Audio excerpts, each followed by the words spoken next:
All right. Hello and welcome back, everybody, to the Inking Out Loud podcast. On this episode, which is to say the 18th, we're going to be diving into the first half of Caine's Law, the final volume in Matthew Woodring Stover's sci-fi fantasy blend, The Acts of Caine. Today is going to be a brief episode for a couple of reasons. First, our schedules weren't really lining up too neatly for today's episode, but second, and more importantly, this book is not making a whole lot of sense.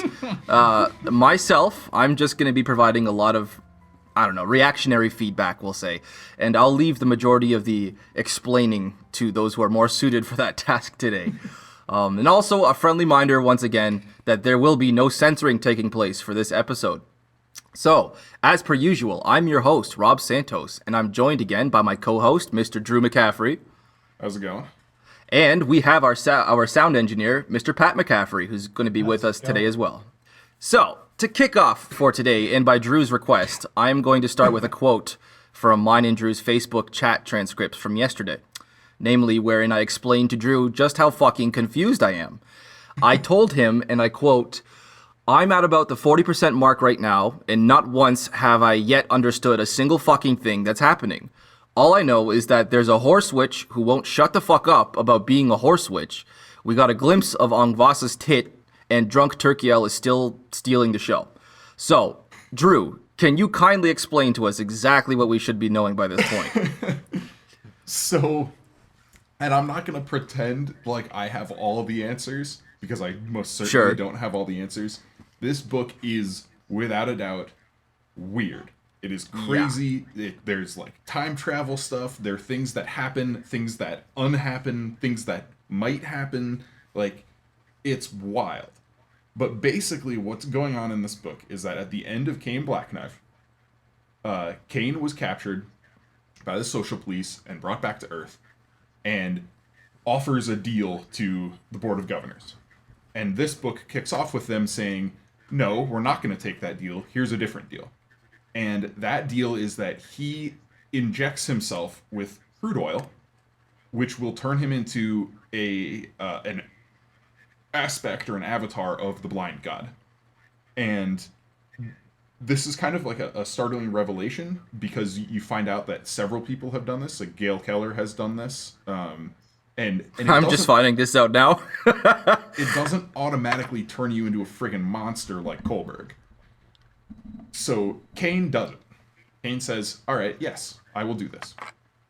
And by doing so, and because he made a deal with the outside power demon Black Knife god way back during Retreat from the Bodecan, the rules of godhood have changed. And gods can now directly interventions with a capital I, in the world. And what happens with that is that things unhappen. And time doesn't really mean a whole lot. So Caine is using his newfound god powers to hopefully to try to craft a different version of events. And so there are these scenes with Duncan, where it's from Duncan's point of view, in above the vertical city, in what's called the Now of Always, and this is the god time. And Hari, Jonathan Fist, is asking him, if you could take back the worst thing you ever did, would you do it? And really, he's just asking for Duncan to give him advice, because Caine's the one making the decision.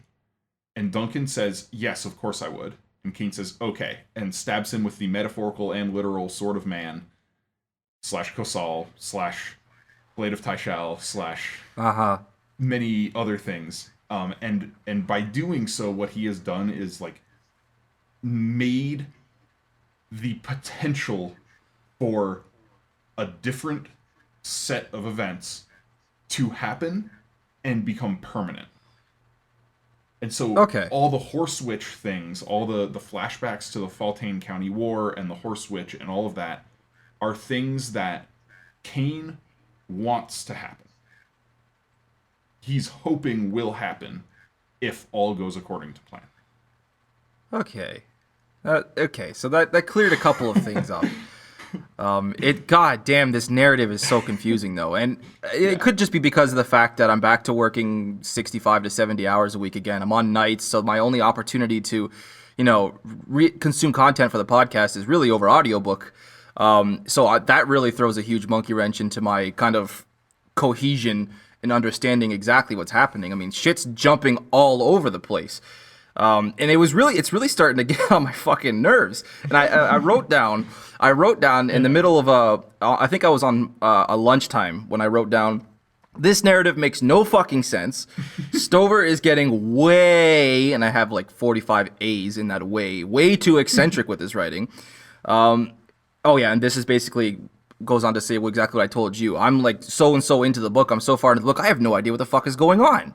It's like all these perspectives just jumping back and forth, things happening that I was just like, if I had the actual physical in front of me, or if I decided to get it on my e-reader, if I had time to read it on my e-reader, it'd make a little more sense. That said, the prose still shines.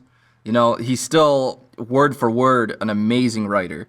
Caine is still shining with his one-liners. I still do have a few sweet one-liners written down. But all in all, I mean, I'm really like, I don't know how else to explain my frustration with what's going on. Pat, what about you, man? Like, how are you like digesting this? Well, narrative might not be the right word to use for what's sure happened / not happened in this. Yeah, the intro fucked me up. I was like, what? I think it's really interesting from my point of view to do a book like this. For some reason that I still haven't been able to put my finger on, it reminded me of nothing so much as The Last Battle by C.S. Lewis. Mm-hmm. It felt like they both... I mean, they're almost nothing alike, right? Yeah. But they both had this feeling of existentialism, let's say, that the text was immersed in. And that was cool. At this point, my idea is, okay, this is fine as far as it goes, but where is it going? The journey is important, but the destination is also important. So it's interesting, but it's not, without a suitable ending, it's not good enough in and of itself to warrant high praise. Okay, and have you, have you read the entirety of this book beforehand, or are you? Yes, I have. Okay. Good to know. So I'm going to read out a couple of brief quotes from Caine's Law. Sure. That it's something to kind of digest. It takes a little while to wrap your head around it, but once you do, things start making a lot more sense in this book with what's going on. I could use a lot of that about now.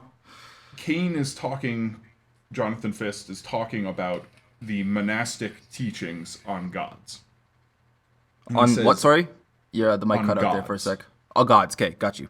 And he says, human gods. Ideational powers. Natural powers are expressions of natural law. Outside powers exist beyond reality. More or less in the middle are the gods of humanity. It's kind of like they're half natural and half outside. They don't dramatically violate natural law at any given moment, but they exist outside time. Some religions teach that to their gods, time is a dream, which is as good a way of thinking about it as any. A god can choose any moment, past, future, whatever, to them it's all the same. Any moment they happen to feel like, then reach in and stir shit up to make something happen when else. And he goes on to talk about when the gods start going to war with each other, they're constantly going back and forth and unhappening things and making things happen, and time unravels, basically. And then he goes, infinite chaos is exactly where we'd be without Jareth and Jontho of Tyrnal. Jontho Ironhand and Jareth Godslaughterer. Brothers, twins, the story goes. They might have been gods themselves. In Abbey School, we're taught that their power was time-binding, that what made them capable of standing up to the gods was that shit they did was permanent, even against the gods. And so those two things are what we have to keep in mind with what's going on with Caine's Law. And especially because at this point, Caine is both an ideational power and a time-binding human. He's capable of making things permanent. He's got the whole black flow thing going on. He is the blade of Tai Shao. He can make things permanent, and that's what he's trying to do with Duncan, with the sword through Duncan. He's hoping that when he pulls that sword out, the events he wants to have happen, the thing he wants to change at some point in the past, will turn out the way he's showing Duncan in all of these Horsewitch scenes. Okay. Okay. Yeah, okay. It's slightly pretentious to write a book from the point of view of gods. However, if one was going to do it, I'd say the way he's doing it gives justice to the concept. Yeah, At right. least If you're talking about far as how he lays out his own rules for what's happening, what the gods can and cannot do. Mm-hmm. As long as you accept this is the manner in which gods are working. They go back in time, they make things unhappen, or they make things happen differently. While we're on this subject, there was a thought about this particular point that I did write down.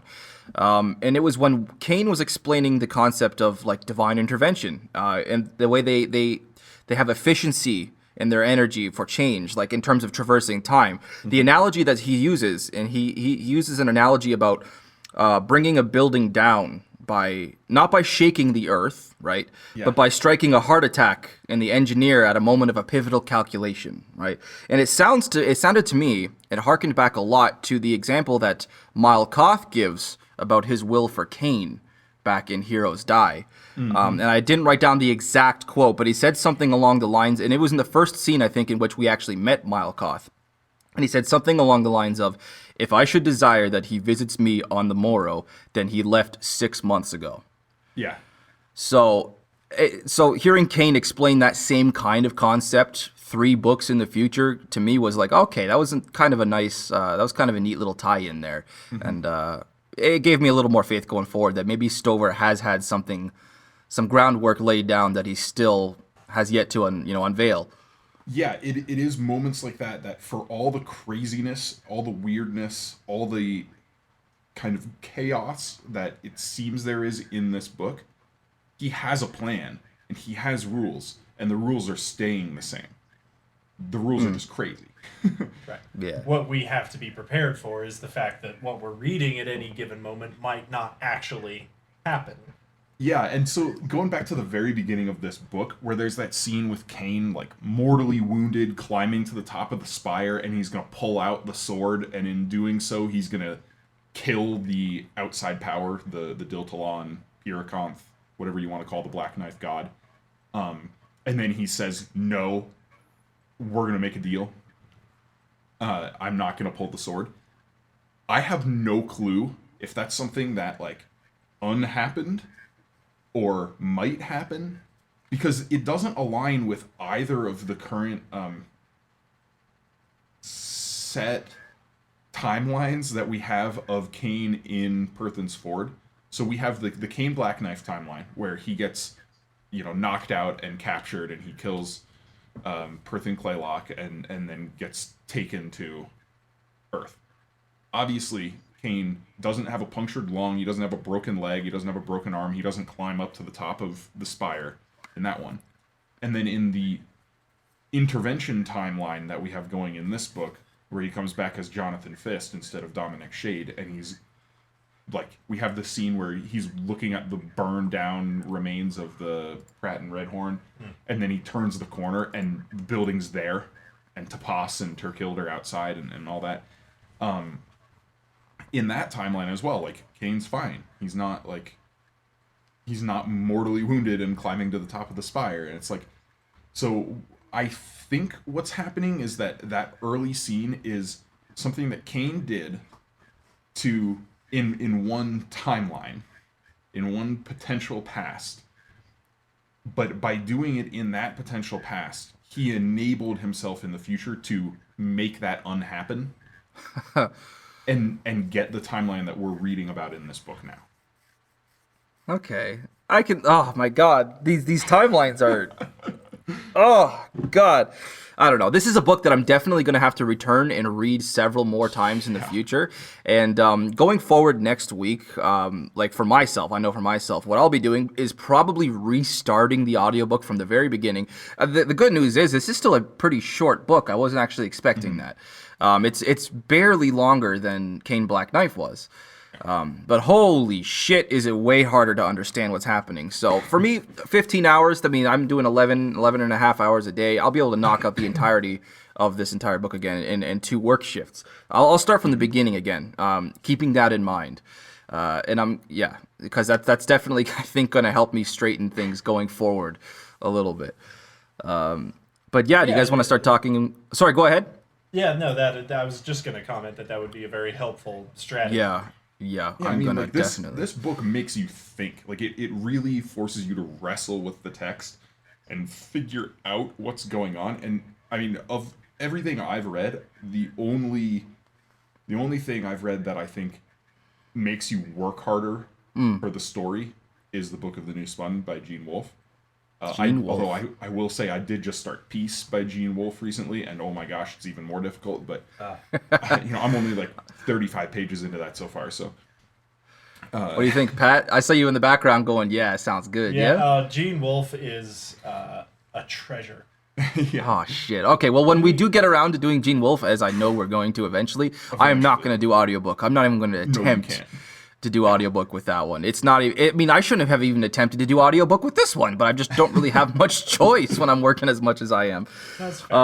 But yeah, so I have ahead. like one more kind of like large scale topic.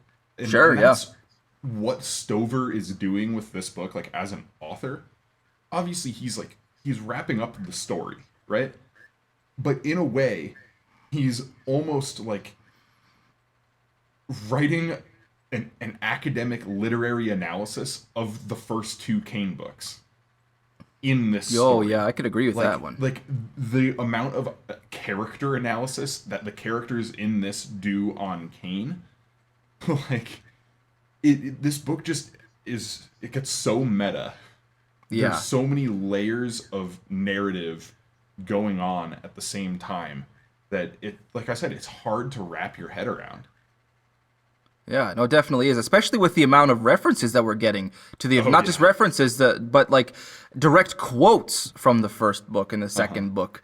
This is definitely this is definitely a huge kind of step back, kind of like observation of kind of the shape of the narrative up to this point more than anything else. And I do kind of appreciate it for that. It's hard, as you just mentioned, to wrap your head around as a whole, but I'm definitely not giving up on it yet. I'll be going forward. I'll be listening a lot harder. But god damn, he's not making it easy. But then again, if it was easy, it might not be worth it, right? Yeah, I would say so. And I mean, like thinking about it from a writer's perspective, like it must have taken him so freaking long to write. Oh god, could you imagine trying to keep everything straight and trying to balance everything here? Oh, narratively speaking, it'd be like it'd be a nightmare. It might not be as hard as you expect. Remember that our perspective as readers and his perspective as a writer is vastly different. Yep. Now, when he sat down to write this book, one imagines that he had the end in mind. He wasn't just making shit up as he went along. Oh, I hope so, yeah. So whereas we as the readers are encountering these side passages and dead ends all over the place and shit that is designed to confuse us, as the architect of this maze, he sort of knew the way through from the start, in my view. To an extent, and I don't know... That's a damn good point to make there, though. So I don't know what kind of writer Stover is. I have to assume he's he's a planner. He's an architect. He probably outlines heavily. But that's my point. Is like he must have had to do so much pre-writing and so much pre-planning to make sure that this book worked. And there must have been revision, heavy revision needed to make everything line up in whatever twisted way it does line up. And the services of a good editor are never to be underestimated. Yeah, I was about to say, could you imagine how much of a pain in the ass this would have been to edit, though? That would have been even fucking harder. Oh my god, I can't, damn. I can't imagine. I mean, it's funny. thinking about the point of view of an editor handling Caine. With every new especially scene in going, light of what the fuck? the most recent episodes that we've actually released have been the Rune Lords episodes. Yeah. And back in like episode 9 and 10 and stuff, and I go on at length about how poorly edited those books are. Yeah. And those books are so much more straightforward than this, like. Yeah. Oh my god. So going forward, do you guys want to just quickly discuss some of the characters and impressions of, Yes. of what's happening? Okay. I want to start with Angvasa, believe it or not. Okay. Yeah. Just a couple little gripes. Not even a couple little gripes. Just one main gripe. One thing that I have, and something that I wrote down actually during Caine Black Knife, and I never got a chance to voice this during that particular episode. But, and this is a stupid little thing perhaps, but she is described several times as being the 463rd champion of Krill. Mm-hmm. Do we know how long the average lifespan of one of these champions is? Not long. Not long? Do we know that for a fact? Yeah, we do. Okay, because that helps me kind of encompass that a little more, because I thought even with like only 10 years as a champion of Krill on average, Yeah. that would be like 50,000 years of this organization being around. Like how long? They don't usually last long. Sorry, that would be 5,000. Well, just under 5,000, not 50,000. But like, it would be like, how long could you suppress technology, like to the point like where you maintain this kind of Bronze Age setting for thousands and thousands of years? I don't know. But if you're telling me right now that it's not usually a very long appointment, that kind of helps me digest that a little better. Yeah. Okay. But she is a badass, though. I actually like. Going into especially coming out of the last book, I was a big fan, and then of course we get a lot more of a human look at her in this book up to this point. I would say that one scene in the jail is rough, man. Getting a look inside, like just how raw her psyche is, as she has become the literal like meat puppet of Krill, where the god actually controls what she does, and like oof. You'd think there'd be a nice god somewhere around in there. You would think. Well, one could argue that that's what Shambaraya is, but she's not really a god. She's like a human god. She's a natural power. She's not even nice either. Yeah, and that too. What do you mean she's not? What did she do that was that bad, though? No, I'm not saying she did anything bad. All I'm saying she's just is not nice. that all of the things that I'll grant she you that. does that we perceive as having a positive impact, she doesn't care about that. She's just doing it because that's what she does. Yeah. There's no she doesn't care about humans. Yeah. Which is kind of funny for a god, if you have dominion over something, but just to like have this dispassionate, disinterested, I don't give a fuck attitude. Right. Yeah. Like it's just the way things shake. But I mean, her interactions with Caine led to one of my favorite one-liners that Caine had in this book. Should we save that for the end? Do you think? Are we going to have another 3 favorite one-liners? I don't know if I have 3, but we can do some favorite one-liners at the end. Yeah. Yeah. Okay. But yeah, I mean, she's acting obviously a little more. We saw her a little hysterical. We saw her being a little immature. Pretty goddamn forward. In some instances, I was actually really glad that I was listening on the audiobook and I didn't have like a speaker playing somewhere, because that would have been really fucking awkward. Yeah. But yeah, what about you guys? Angvasa, I know you chimed in a little bit, but is there anything else you wanted to mention about her? I mean, I think she's one of my favorite characters in this entire series. The series as a whole. Interesting. I like. While there isn't a nice god, I like that we have a real, like, pure-hearted, like, good person. That there's kind of like a. Well, she's not the only one of those we've had, though. Murad was arguably the exact same. Yeah. Yeah. No, she's awesome too. I love her character as well, and but that's what makes like that one scene in the jail so much like more powerful. Is seeing her so completely broken down that she's doing a horrible thing, that she's trying to rape Caine. Yeah, and you're like, whoa, and but during this whole time you're getting an inside look, into her mental state, and like she's absolutely having a breakdown. She's do we know how old she is? Do we actually get an age? any point? I get the impression she's like 25. Like she's not old. I think she's a little under 25. Okay. I don't think she was born yet when Retreat from the Bodekin took place. Okay. Yeah. Yeah. So you don't think Claylock had a daughter at that point when he was, making his stand against the Ogriloi and getting his ass handed to him by Caine? She's his niece, but. Oh, I thought she was his daughter. No, oh shit! There's another fucking his household, but she's his. Oh, that's niece. probably why I thought so. Okay. Why I don't think she was around because like raised in his household at the time of Retreat from the Bodekin, he was like he was a knight captain, but he was kind of a nobody.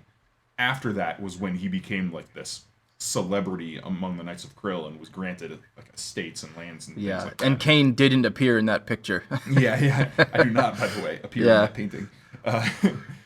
But yeah, she's painting. Should have said painting. Go ahead. Sorry. She's a tragic character, but she's also somebody that, like, in many ways is inspirational.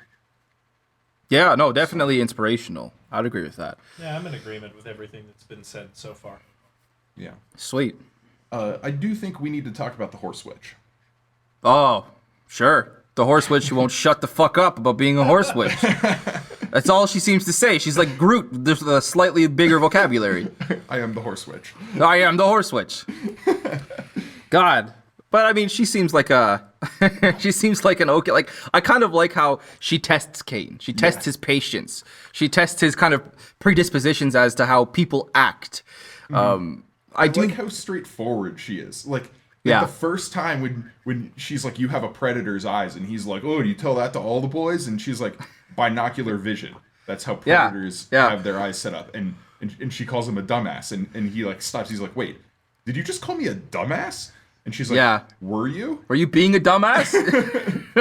I will say that again. I kind of learned a new word during that scene. Binocular. Obviously, I know the word binoculars. I assumed, I equate that to the device, of course. But it wasn't until that specific scene, here I am, 27 years old, thinking, oh yeah, biocular, two eyes, four, same. Yeah, it makes sense. Duh. How did I not put that together before? But yeah. Yeah, the horse witch is she's a weird character. We haven't had too much of her at this point. A lot of her interactions so far at this point have been with Duncan. I'd argue at this point a little more so than Caine, at least that we've seen at this point. We've only seen her. Sorry, go ahead, dude. Apologies, I didn't mean to talk over you, but no. It was me not shutting the fuck up. I want to hear what you're saying. She, in my opinion, fills the role in this book of the instructor for the fish out of water.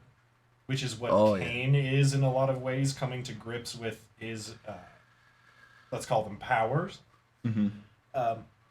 So she's, her job is to guide him and sort of to explain to us as the audience, too, how thing works. Yeah, I appreciated that. The Obi-Wan Kenobi of, sure, I can see if you will. She's a very unorthodox. I hadn't considered that. That's a good one. Mentor figure, but she does fill that role. Yeah. I want to talk about like a few things that call back to previous books, and this is something that can bring up perhaps an existential question for us to ponder. Oh, good.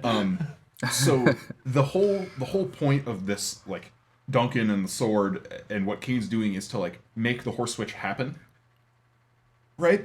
To like make that past with the horse switch. Yeah, because that for Caine that represents the future, right? Yeah. And this is all presumably happening like after Caine Blackknife, right? Mm-hmm. Presumably. But also time doesn't really mean a whole lot. But we know for sure, like there are events that happen in Caine Blackknife that in I think it's like Yesterday's Tomorrow or Tomorrow's Yesterday, is the name of the chapter, where Caine goes back to Perthan's Ford as Jonathan Fist, and then like between one turn of the corner and the next, the Pratt and Redhorn is like rebuilt and not burned down, right? Oh, I didn't know. I didn't pick up on that. That was when he talked to Tapas and Turkild. Oh, yeah, Tapas and Turk. Yeah, right before that, you mean? Yeah, okay. But so in Caine Blackknife, when he's talking to Tapas, she actually mentions the horse switch. Yeah, I do remember that because at one point you told me. I think you mentioned during the last episode, actually, when we were covering Caine Blackknife, you mentioned something about the horse witch. Yeah. And going into it, I remember her saying it one time I was like, horse witch. Drew said something about a horse witch. I did pick up on that little moment. Yeah. Those seeds were definitely planted there. And there are a lot of things, just little throwaway lines in like Heroes Die and Blade of Tyshal and Caine Black Knife, where Caine talks about how much he doesn't like horses. Like there's one line where in Caine Black Knife where he's like, yeah, I don't care for horses. About the nicest thing I can say is that horses on the whole are better than humans. People, on the whole. yeah. Oh my god, I didn't fucking remember that until you started saying that. Yeah, so like he really had this planned for Damn, books, Stover. right? And the horse witch is kind of this culmination of a very subtle, long-term kind of candy path that Stover's laid. You know, it really does lead one to the conclusion that he's the more architect Yeah. style of author. like Brandon Sanderson, not He George R. R. definitely. Martin. Okay, yeah, I can see the foreshadowing now. The line does make sense. George R. R. Yeah, Martin is the I style can of author who's I can not- picture it in my head. Yeah. We say 3 hours, 4 hours before the season 8 premiere that we will be watching. Yeah, I just found out today that He we had have nothing Crave. to do with it. No, he didn't. I'm gonna be watching that too. I just watched the trailer like 45 seconds before we actually started this chat. Believe it or not. I have not watched the trailer, so no spoilers. Oh, don't watch it. It's not worth it. But anyway, back to Caine. Back to this. Yeah. And the Horse Witch. The first time I read this book, I was really annoyed with all the Horse Witch chapters. But as I go back through now, I like her more and more. I just like seeing how she tests him constantly, pushes she's his like buttons. No I do like nonsense, that. but in her own way, has nonsense, right? Like Yeah. it reminds me of like the Office episode when Dwight is the manager and he has Jim as his assistant. And he has the no nonsense policy, and Jim turns the enforcement of the no nonsense policy into nonsense, and like, Yeah. so there are like fun little things like that where she's so straightforward, but then she'll have like a little twinkle in her eye, like Yeah. Yeah. Mischievous. That's how I. Go ahead. There's one thing I'd like to touch on briefly about Caine. And that's if for me, Yeah. him in this book is him at his most interesting. Okay. We've seen Caine already, but in this book we get our first glimpse into a new dynamic. Now this is the dynamic of conscience and regret. yeah, The whole would you change the worst thing that you've done if you could? I thought that was a really good way to take Caine's character in this book. And again, like you have to balance this very well, because if you land on the wrong side of this question, for me, you seriously piss me off as a reader. Well, so it's interesting you bring that up because there was a note that I actually had written down about the fact that Caine has his father sort of make the choice for him. Yeah. It's That moment where he goes, clear okay. that Caine has regrets. It's clear that he Of knows course. he's made Yeah. mistakes. Somebody like him. And he yearns to right some of these wrongs, but he is still Caine. And so it feels, I think, disingenuous to him, selfish to him, to that redemption can be a possibility. He sees himself as beyond redemption. He sees himself as maximum bad, as we saw in Caine Black Knife. And so when he has this opportunity to not be maximum bad, he struggles to do it because he's so ingrained this image of himself internally that he struggles to get over it, and he needs the help from the one man he truly like respects and in a twisted way looks up to, and that is his father. Yeah. It's sort of understandable in a way, because in the world as it has been presented to us thus far, there are no other chances for redemption. This is almost his first chance. Yeah, absolutely. Like, he can't redeem himself in the eyes of society or the gods if he believed in the gods, which he doesn't. Despite the fact that they're like having dinner with him. Yeah, I mean, there's thinking something is real, and then there's believing in it. Yeah. Yeah, I think this is a very interesting It's a philosophical brand question. new moment.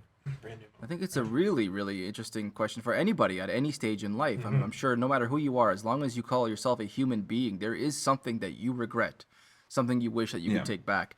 And for somebody like me, I'm 27 years old. I'm a young man. I still live with my parents. I mean, I still have regrets that I would go back and change it. Can you imagine what it would be like for somebody at Caine's age with Caine's history trying to pick a single moment to go back and change something that he regrets? I mean, god damn, what a choice that must be for a guy like him. And right?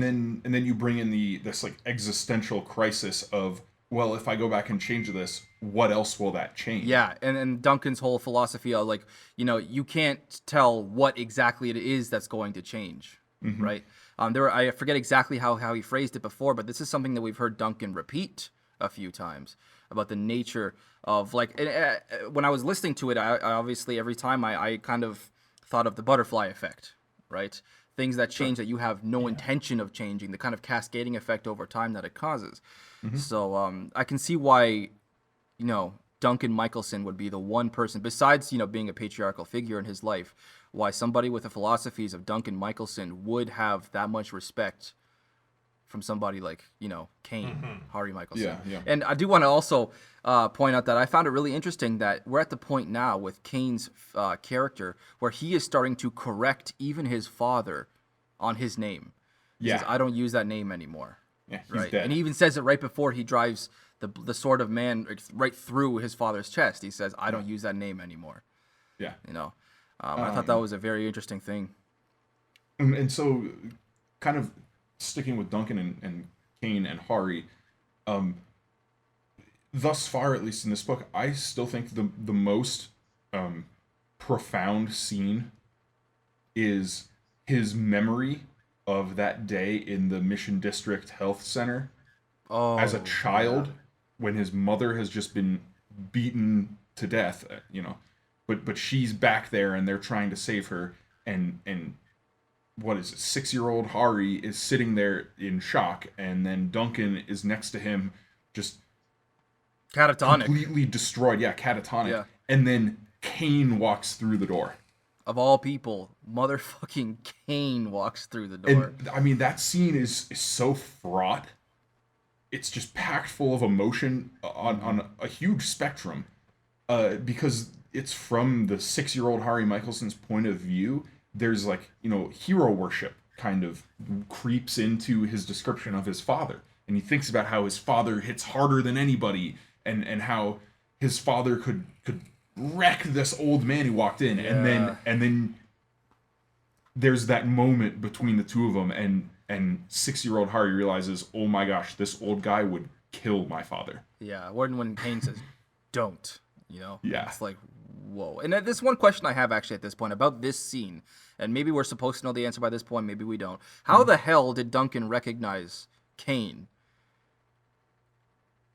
Is this something that's just kind of involved with something I'm going to read in the latter half of this book, or is that just kind of left open to the reader's interpretation, perhaps? We'll address that at the end of the book. Okay. Yeah. Good to know, because I have that question going forward. There's a lot of stuff like that we'll have to Yeah. address at the This is end. why this is going to be kind of a shorter episode, because there's a lot of hanging questions that we really won't get into until the. Want to just start knocking out some of our favorite one-liners? I would love to. All right, I'll kick us. How about we go one each, just one. Okay. Going along like that. Okay, so I will start with a quote. Let's see here. I'm gonna choose. Okay, yeah. So one by Caine when he's talking to Orbeck near the beginning of the book. He says to Orbeck, "You're gonna sit here, Orbeck Black motherfucking Knife, and ask how I know I'm about to set off a nuclear shit bomb." Seriously? Yeah. And I just love that step back, that kind of like breaking the fourth wall in a small way, where it's like, come on, think about who's telling you this. This is Caine. Has he ever made a big deal about something that didn't turn out to be a bigger deal than anybody thought it would be? Yeah. Right? I just loved how self-conscious he was in that moment. So my first one is early on when he's just discovering that there are Ogreloi on Earth, that the studio is using them, and he says, the only reason anybody bothers to deal with the Order of Krill in the first place is their military occupation of the Dil Talan. We have to play nice, because they're in place, and they have power, and they are not to be lightly fucked with. But a few thousand Ogreloi with state-of-the-art training and home-friendly firearms could kick their armored asses right the fuck off the battleground. I don't care how much God loves you. Getting shot in the face with an anti-tank rocket is gonna leave a fucking mark. That blatant realism. Oh, okay. Gold. Pat, you got one for us, man? I'm afraid I don't. Again, refer back to my comments on the situation in our Blade of Taishal, or our Caine Black Knife episode. Okay, good. I'll throw another one in then. I love when somebody asks, I think it was, I want to say it was the Krillian who asked Hari before he really fucked him up. He said, who are you to be making demands of a knight of Krill, something along those lines. And he says, Hari of do as you're told in the land of and shut the fuck up. Yeah. I think he was trying to talk to Angvasa at that point. But I loved that line. Hell yeah. So my second one is when the horse witch is, she says, I'm never dead. And he goes, what happened to I get killed all the time? Being killed isn't the same as being dead. And then, and then Caine just goes, for most people, one follows kind of hard on the heels of the other. Yeah, for most people, yeah. He's just calling her bullshit right away in that sentence. He's like, come on, you know Although what it's I'm going not to try to draw out of that. No, but the bullshit kind of phrasing there, I suppose, yeah. Yeah. Let's see here. I gotta find. Oh, sorry. Yeah, you go. Go. Yeah, I'll take this one real quick. Mine follows right on the heels of my last one. It's when Caine is told, unhand that Krillian. And his response is, if you want him any more unhanded, you'll have to give me a knife. Yeah. After you just like broke the dude's wrist. Classic Caine. Just fucking gold right there. Okay, I gotta find this one. It's when he's talking. Yeah, he's when he's talking with Tapas. And he's like told her that he killed Perthan Claylock, and she's just freaking out. And she's like, do you have any idea how catastrophic this is? Relax. You think I'd start a war without knowing how to end it? Of course you would. You've done it at least three times I know of. I had a legitimate lull there when I was in the middle of the well. I was like, that's good. That's a good point. And he just goes, oh, sure, bring up the truth. Yeah, oh, sure, yeah, bring up fact, bitch. Damn inconvenient. Yeah. Oh, man. There's the scene when Angvasa is, Caine is admitting to Angvasa that she reminds him of Murad, right? And she explains how incredible and strong and beautiful the compliment is. And then looks into Caine's eyes and she says, do you find me so very like her then? Yeah. And Caine goes, internally he goes, oh crap. Yeah. He knew enough about women to understand that this conversation had instantaneously transmogrified into a slippery slope above a lake of burning shit. Yeah. Oh, yeah. It's just like, oh, what have I gotten myself into? Oh, man. I can't get enough. And the last one I have, like, it's less funny, although, it's kind of funny in a intense way, but it's when he breaks into the Ankanan embassy. Actually, there are two really good ones in this. It starts off talking about the Ankanan embassy and, like, how it's such, like, a volatile political target, and they have all of this, like, crazy magical and non-magical and technological defense and all of that, and then it's like, oh yeah, and also Caine broke in and knocked out one of the walking brothers and bound and gagged another one. But it's when he's with Wraith and oh yeah, I forgot we had some Wraith in this part so far. He wore layers of loose-fitting clothing that Wraith knew concealed a variety of weapons, some perhaps more lethal than the large pistol he wore behind his belt. Wraith was not concerned with them. The man's real weapon was behind his eyes. It was a matter of passing irony to Wraith, justly famous for powers of mind that could trap the will, blind the eye, or even slay outright, to contemplate that he had the second most dangerous mind in the room. Oh, see, the reason I in the middle of that went, it was because I thought you were talking about that line about his most dangerous weapon being the one behind his eyes. That's why the whole time I was pointing at my eyes because I knew exactly where you were going with this. But I didn't consider that the rest of that line was just as badass. I kind of forgot about that. Yeah. There's my last one. Oh yeah, sorry. Go ahead. No, this is my last one here, honestly. So I said, so it was when, again, during the scene with Angvasa, and she's clearly acting a little hysterical. She says to him, "Is that it? You find me insufficiently polite?" Yeah. And then he responds, or again, internally, he says that, and he was a little down on sex with suicidal superhuman killing machines. Yeah. Again, a very, very introspective moment from Caine right there. Like Caine is a person who understands just how fucking wild events are around him at all times. I do like that kind of step back and that appreciation in those moments. Yeah, there's like... Yeah. I'm assuming I'm going to have quite a bit more after for the second half of this book. One can only hope. Yeah, there are definitely some good... I trust Stover. He's got a good track record up to this point. Yeah, but shall we move into the final draft, though? Yeah, we can move into the final draft. Rob, you want to kick us off? Yeah, I'll kick us off. So I've decided to pretty much forego beer, I think, for this podcast, because being a kind of like pseudo recovering alcoholic as myself, beer just gives me a headache every time. It makes me want to piss. It gives me a headache. So I've decided to start going back to either the Scotch or the whiskey. And today, I had a gentleman at work by the name of Ross. He recommended to me that I should try the Jack Daniel's has this rye whiskey out now. So I decided to give that a shot. It was Jack Daniel's Tennessee Straight, I think it was, rye.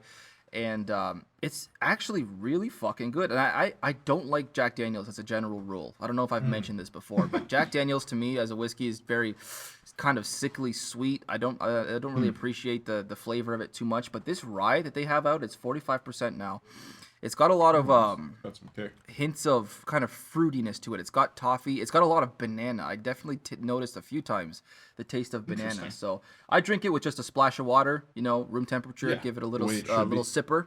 Neat with a little water. Neat with a little water. It goes down real nice. Definitely. You're right in that Jack Daniel's is essentially whiskey for people who aren't 21 yet. Yeah, exactly. It's like I was never a big fan of Jack Daniel's ever in my life. Man. But the rye is actually not bad. That's the one Jack Daniel's that I would say is palatable. Fair enough. Pat, what you got? I'm again hitting the mics hard. It's my way of wishing summer into a further existence here in Colorado. I love that you've got the fucking cup again too. It's a horn. It is actually nice. Let me show you. It's a legit drinking. Yeah, horn. I remember drawing focus to that in a past episode. Like, what the fuck is he holding there? Yeah. I just love the dichotomy between how masculine it is to drink out of a horn and how feminine it is to drink Mike's Hard Lemon. Yeah. I'm balancing my nature. Hey, I can get love behind that dichotomy. If you drinking that brings on summer faster, I'm here for it. Like I'm done with these fucking bomb cyclone snowstorms hitting Colorado. Like I'm 2 in a month. Like I'll tell you what, up here in Canada, we've had a very mild winter, and we've been just enjoying a lot of warm weather recently. So fuck you, Colorado, eat it. Well, you sent all your shit weather down to us, huh? Thankfully today it is like 71 degrees here, and I am down. Nice. I am here for it. You Canadians and sending your weather down and your doctors to practice medicine fuck you here guys. and Take your it patients off to get us, whatever to you get can. health care in America. Like, Sincerely, the Arctic. Oh man. So what about you, Drew? What are you pounding down today? So I have, for the first time on this podcast, recycled a beer. Ooh. Kind of. Recycled. You just bought Now, the same beer. you will recall that for the second Blade of Tai Shao episode, I did Oil Man Imperial Stout from Elevation Brewing Company. Okay. And that was in reference to Wraith, of course, as the oil man with the oil hand and and all that. Well, we have a new oil man in this book because Caine accepts the offer from the Board of Governors and injects the crude oil into himself. I guess we do, yeah. And so today I have Coconut Oil Man from Elevation Brewing Company. Oh my god, I'm a sucker for coconut. Of the 4 variants of Oil Man, I think coconut is the second best. The coffee is tops still, and then coconut, and then probably the standard, and then vanilla. I didn't love the vanilla flavor in that one. It was a little artificial. It was a little plasticky, but yeah, no, this coconut's quite good. It's a 10.8%. God damn! Every time you bring a beer on the podcast, I feel like such a puss. over here with my beers that are 5%, 6%. What are you talking about? You're drinking a 45% Oh, whiskey. no, right now I am, but up to this point, I've been drinking mostly beers up to this point. I think the strongest beer I've brought on the podcast is a Bone Shaker, which is like 7.1%. But yeah, occasionally I'll go back down to my Scotch and my whiskey, but I water them down a little bit. Definitely don't water them down to the point of beer, but I mean, nice when Canadian craft brewing takes off like American craft brewing has, and you can just easily get your hands on bourbon barrel stouts and things like that, yeah, then you can. Or I come down and I try them all myself. Well, that will happen, obviously. Oh, damn right it will. Hell yeah. So, sweet. Yeah, I mean, do we have any like final thoughts on the first half of Caine's Law that we want to touch on? Not really. I'm just gonna kind of preface something that I'm going to be discussing in the second half of this. Okay. I'm just going to mention that, holy crap, I had a problem earlier, I think I mentioned in a previous podcast, with the amount of 19th and 20th century literary references that we're getting. Yeah. And oh boy, do I have a list building up for the second episode here. I didn't get to them today, but I mean, this ties back into what I was talking about with like how he's writing an academic literary essay, like an analysis of the first two books, because he's like drawing real world literary comparisons and like he's got like Faust and To Kill a Mockingbird and Ender's Game and like all this stuff. He's got Ender's Game? I didn't notice that one. He made a reference to Orson Scott Card in Caine Blackknife.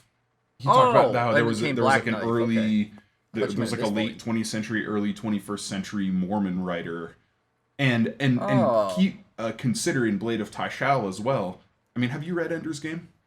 I did. I read Ender's Game, but I didn't read any of the. Well, there's a specific scene in Ender's Game for anybody who hasn't read the book. I won't spoil anything, but there's a scene in a bathroom in Ender's Game that it, and I'm just saying that he absolutely drew a little bit of a parallel to the bathroom scene at the beginning of Blade of Tyshal. Yeah. Oh. So yeah, no, not like I have a problem with 19th and 20th and 21st century literary works or anything like that, but it's my problem is the fact that this supposedly takes place centuries in the future.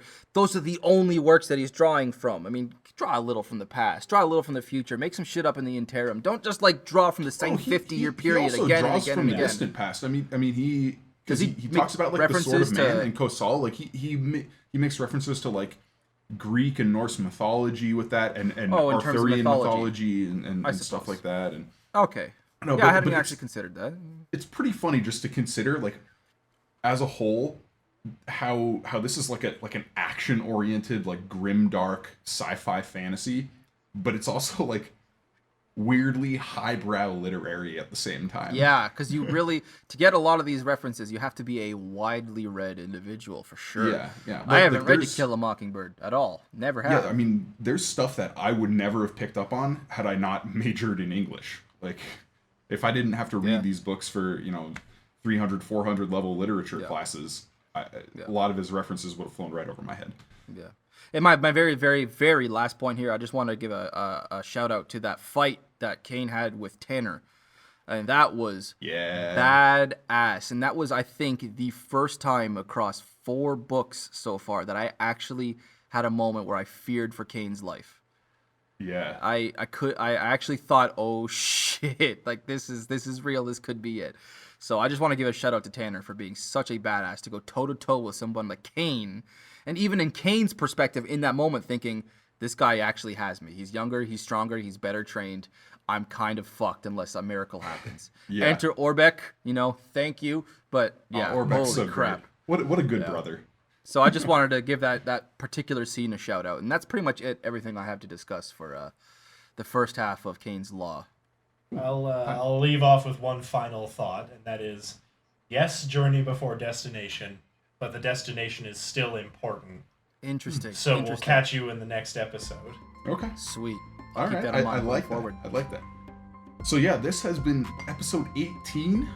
18 episodes. Oh man, can't believe we're that deep in. But yeah, so I'm always I'm Drew McCaffrey, and here with my co-host Rob Santos and our special guest and awesome sound engineer Pat McCaffrey. Later. So yeah, next time we'll be finishing up Caine's Law, and hope you join us. Thanks everybody. See ya.